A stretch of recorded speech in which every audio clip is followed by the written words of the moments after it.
PFLP가 납치한 4대의 비행기는 모두 뉴욕을 향하고 있었습니다.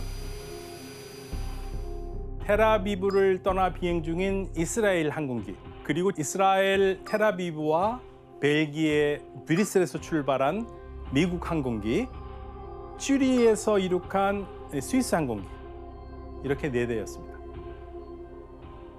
하지만 PFLP는 항공 테러를 실행하는 도중에 전혀 예상치 못한 난관에 부딪히게 되는데요.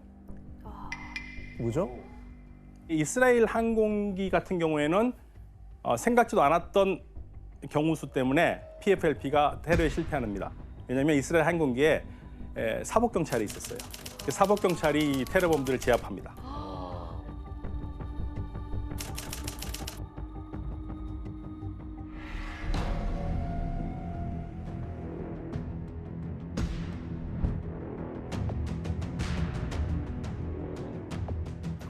근데 납치범들이 비행기를 옮기거든요. 그 옮긴 곳이 혁명공항이라고 자신들이 이름 붙였던 요르단의 자르카라는 마을입니다.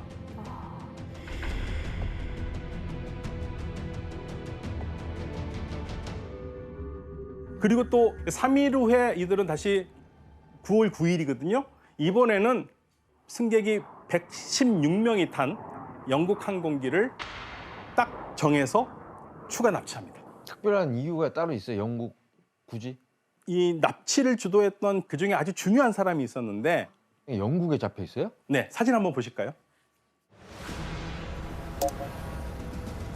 바로 납치를 주도했던 레일라 칼레드라는 여성입니다. 아, 이분이 비행기를 납치를 했다고요? 네, 그러니까 칼레드가 9월 6일 날 납치를 했던 이스라엘 항공기 이게 실패했잖아요. 네. 그러면서 영국한테 이제 교도소에 수감된 거죠. 아,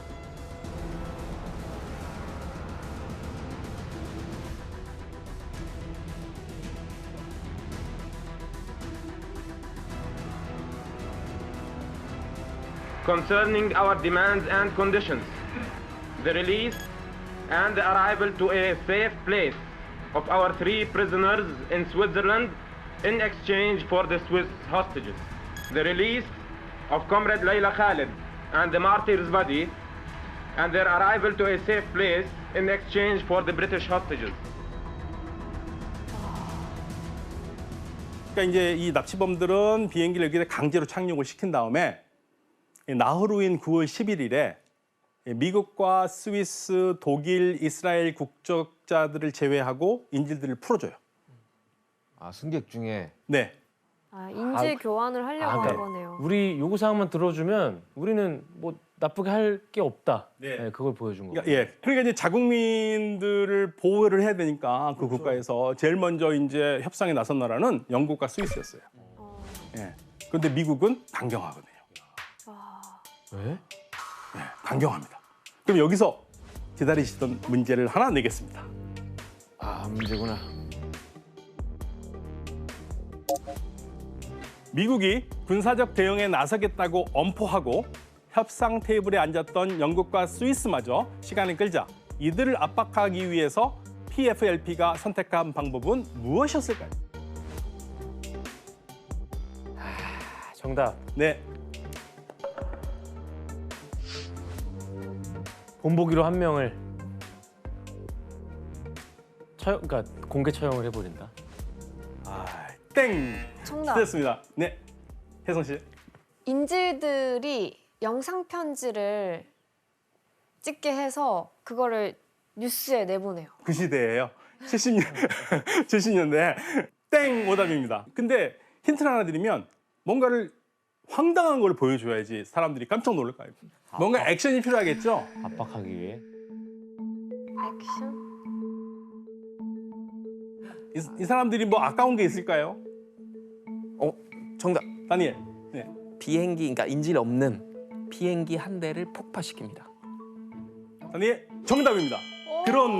그런데 사실 3분의 1 정답이에요. 네. 땡이죠. 땡이에요. 반 네. 이상 틀렸는데 땡이죠. 폭파는 맞아요. 여러 대요. 여러 대, 몇 대. 정답. 네. 석대. 세대. 네, 정답입니다, 혜수 씨. 다니의 혜숙 씨 정답입니다. 어허. 네. 자, 그러면 비행기를 다 폭파시켰다고요? 예. 그게 뭔 도움이 돼? 그게 압박이 돼요? 놀랍잖아요. 사람도 폭파시킨다 이렇게 하는 건가? 근데 영국과 스위스는 협상을 진행하고 싶었지만 다른 국가가 협의를 해야 되니까 속도를 못 내고 있었어요. 그래서 이제 PFLP는 그러면 협상의 주도권을 누가 있는지 보여주겠다. 그래서 기자들을 모아놓습니다. 그리고 보는 앞에서 비행기 세대를 동시에 폭파를 합니다. 와, 자기들이 영상을 납치한 한번 비행기를. 당시 영상을 한번 보시겠습니다. 무서울 것 같아. 와, 근데 어떻게 비행기를 폭파할 시간? 엄청나죠?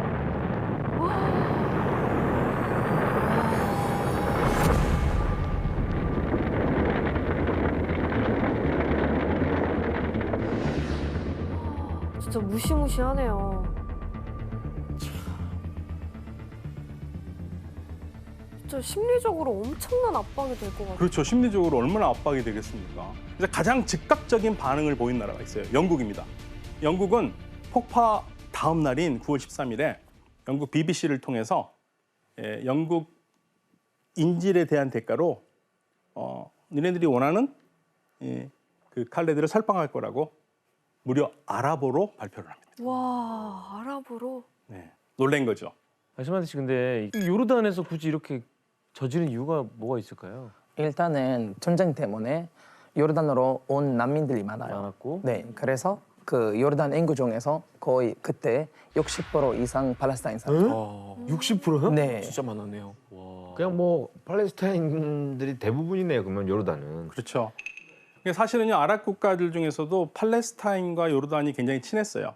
그러니까 동질감을 가지고 있었고, 그런데 또 안을 깊숙이 들여다보면 요르단 같은 경우에는 예루살렘 이 지역을 항상 자신의 땅이라고 생각했는데 그걸 차지해야겠다는 항상 그 꿈을 가지고 있었고, 팔레스타인은 요르단에서 거의 국민의 60%를 차지하다 보니까 이게 우리나라도 될 수 있겠다라는 생각을 하게 되는 겁니다. 그러면서 국왕을 계속적으로 위협하거든요. 예? 누가요? 팔레스타인 사람들이. 피에로가. 그리고 국왕 암살까지 시도합니다. 네, 무려 3번을 암살 시도를 할 정도예요. 근데 왜 팔레스타인 편을 들어요? 요르단 입장에서는 참은 거죠. 그러니까 요르단이 참았어요. 어차피 이스라엘 안 좋아하니까. 그러니까 이스라엘 더 큰 악이구나라고 생각했던 그렇지, 거구나. 그렇지 이렇게. 그러니까 이 팔레스타인 무장 단체들은 목표를 세우고 지체 없이 요르단 국왕을 암살할 계획을 세우는데요. 그 결정적인 마지막 암살 계획이 비행기 납치를 벌이기 전 5일 전입니다. 9월 1일에 국왕의 차량 행렬에다가 총질을 하죠. 야, 와. 네.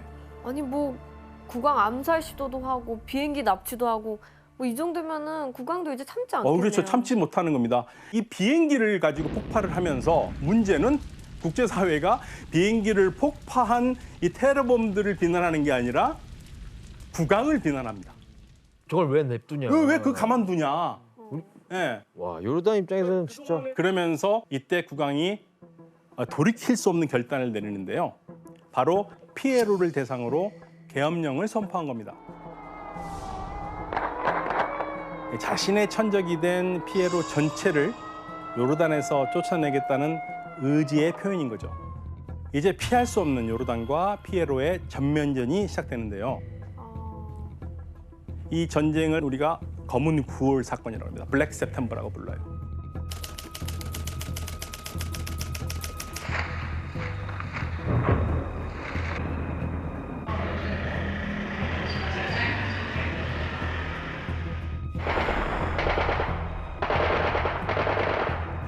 진짜 심각했군요.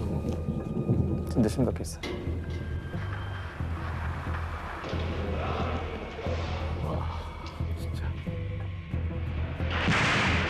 오, 깜짝깜짝 놀래 막. 막 터졌나 보다 뭐가.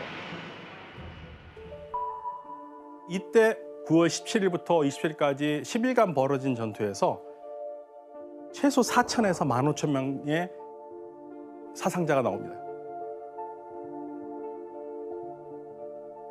그러니까 한때는 친구였고 형제였다고 할 정도로 서로 좋아하던 사이라고 할 수 있는데 서로 총을 들이대니까 이거는 뭐 장난이 아니죠. 잡을 수 없네 이제.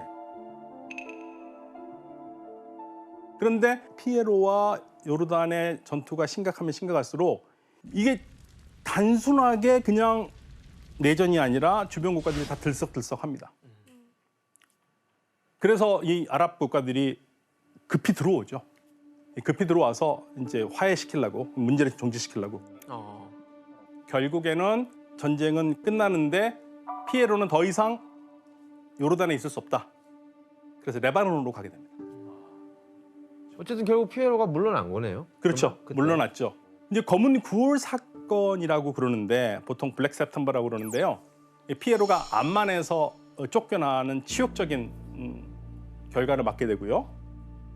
가만히 있지 않을 거 아니에요. 복수할 것 같아. 그렇죠. 가만히 있지 않겠죠. 왜냐하면 그러니까 이스라엘한테 당했으면 차라리 그렇죠? 같은 아랍민 예, 같은 아랍이고 같은 목표를 갖고 있다고 생각했는데 어떻게 내가 아랍한테 이렇게 당할 수 있느냐라는 이 분노가 엄청납니다. 예. 그러면서 정확히 약 1년 후인 1971년 11월 달 이집트 수도 카이로의 한 호텔에서 아주 유명한 호텔입니다. 요르단 총리 와스피 아테를 죽입니다.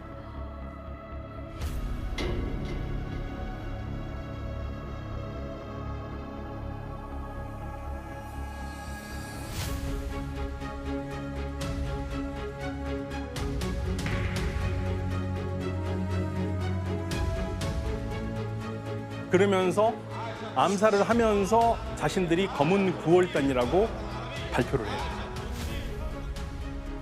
그러면서 피해 보복을 시작하는데요.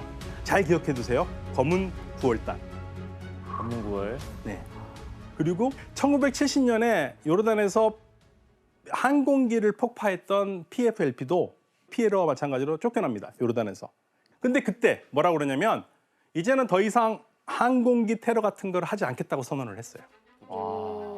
그런데 1970년 이 항공기 폭파 작전을 주도했던 사람이 와디 하다드라는 사람인데 이 사람은 거기에 동의 못한 거죠. 그러니까 이제 PFLP하고 갈라서요. 그럼 자기가 스스로 조직을 하나 만들어요. PFLP는 그대로 갖다 붙이고 작전단이라고, 작전부대라고. 그러니까 앞으로 계속 항공기 테러를 하겠다는 거죠. 그러한 테러들을. 그래서 이제 1972년 5월 30일에 남자 3명이 이스라엘 로드 국제공항에서 입국 심사를 받기 위해서 기다리고 있었어요. 그런데 입국 수속을 밟던 도중에 이들이 갑자기 가지고 있던 바이올린 케이스에서 이것을 꺼냅니다. 바이올린 케이스에서요? 총. 그러면서 테러를 또 일으켜요. 피해요? 잔인하죠. 왼쪽에 보이는 게 이 바이올린 케이스거든요. 거기에서 자동 소총을 숨겼던 겁니다. 네. AK. 오, 웬일이야. 무슨 저 악기 케이스에서.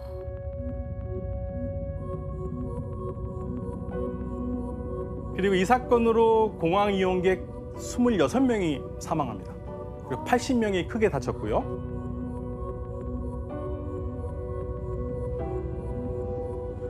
너무 참혹하다. 문제는 사망자 대부분이 뭐 군인도 아니에요. 성지 순례를 온 외국인 순례객이거나 모두 이스라엘이나 팔레스타인과 관계가 없는 평범한 민간인이었어요. 사실 근데 유럽에는 어떻게 보도가 됐어요? 그러니까 어떻게 되냐면 한 사람은 이제 공항 경비대에 향해서 총을 쐈고 한 사람은 승객들이 있는 곳으로 수류탄을 던지고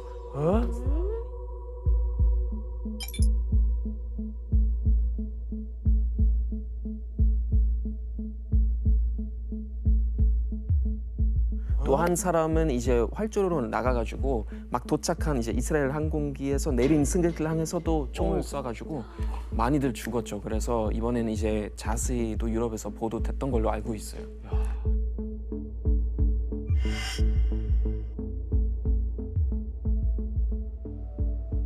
그러니까 우리가 이 사건을 눈여겨봐야 되는 가장 큰 이유는 이 PFLP가 어떠한 조건도 제시하지 않고 민간인을 무차별적으로 습격했다는 거예요.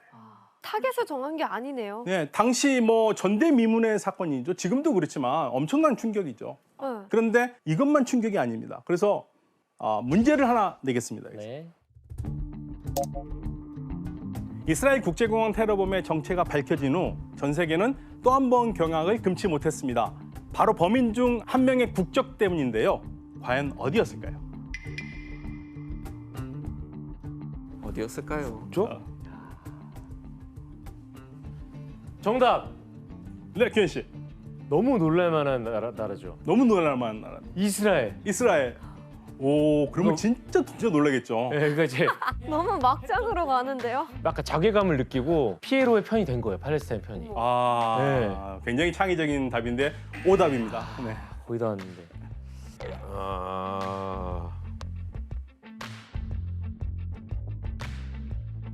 저는 사실 정답을 대충 알고 있는 것 같긴 한데 네. 이제 정답 하세요. 가시죠. 정답 한번 물어보세요. 가시죠. 근데 굉장히 놀라운 국적이기는 해요. 네.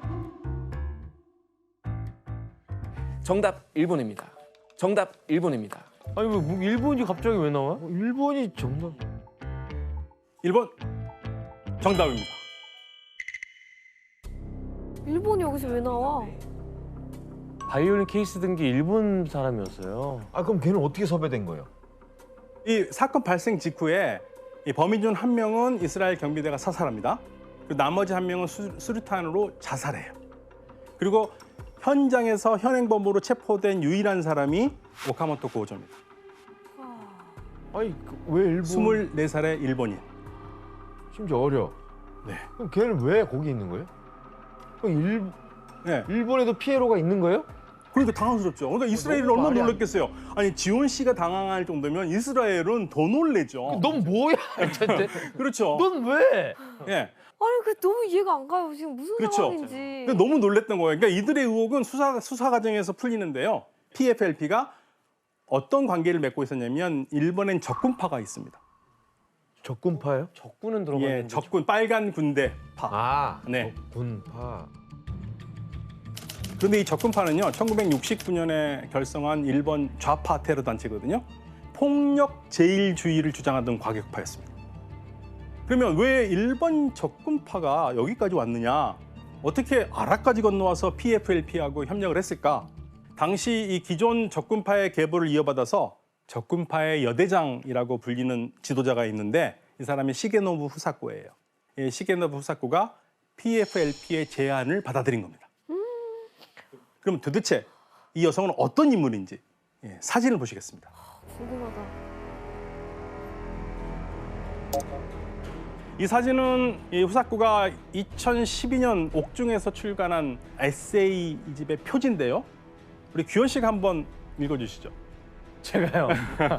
아, 저기 왼쪽에 네, 말씀하신 시게노부 후사코 네, 이름이 써 있고 파레시나노 센조우카라 팔레스타인 전장에서라고 써 그렇죠. 있고요. 책 제목은 혁명의 계절이에요. 그렇죠. 네. 와, 규현 씨 일본어 몇 급이라 하셨죠? 3급인데요. 야, 대단한데요? 예. 그러니까 시게노부 후사코를 선봉으로 해서 일본 적군파가 해외에 동맹도 만들고 운동 거점을 만들어야 된다는 생각을 했습니다. 그래서 그 레바논에서 적군파 아랍위원회를 만듭니다. 그리고 각종 국제 테러에 함께 참가를 해요. 그래서 이 72년 5월 발생한 이스라엘 국제공항 난사 사건이 이 적군파가 아랍과 동맹을 맺고 저지른 첫 번째 테러입니다. 그러니까 그 국제 테러의 배후에 저 여자가 있었던 거예요? 그렇죠. 일본 적군파 지도자였으니까. 와, 진짜 무섭다. 그러면 테러 주범이었던 오카모토 고조가 이 사건 이후에 어떻게 됐는지 한번 사진을 보시겠습니다.